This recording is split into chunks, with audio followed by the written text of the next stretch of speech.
New entrant Capitec has shown the benefit of not having any long-term legacy issues to deal with, and the new entrants are starting to gain traction because of their laser-like focus. That's according to a recently released report.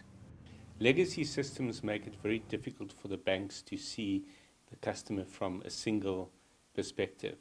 You have the same bank having the same customer in up to 5 different divisions. And it's because of this disjointed view of the customer that many new entrants have seen an opportunity.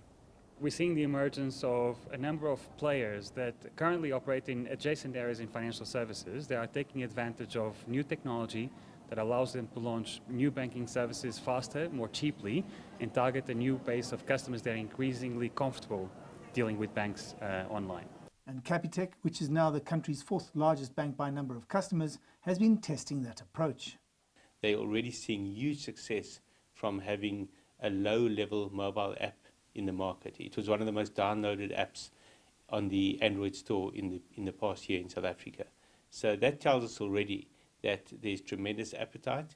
Can the big South African banks adapt quickly enough to fend off new competition? And should they be concerned about losing big chunks of market share? I don't think these new players will go for the majority of the market. I think there's a fallacy in going after the 100%.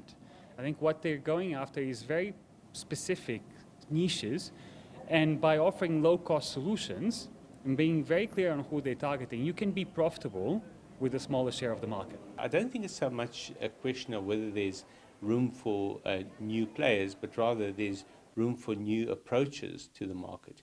And I think they will find a fairly ready customer base if they are serving customers in a different way and providing a different kind of service. As new entrants nip at the heels of the big 4 banks in South Africa, it's the consumers who are going to ultimately benefit here. I'm Angelo Coppola for CGTN in Johannesburg, South Africa.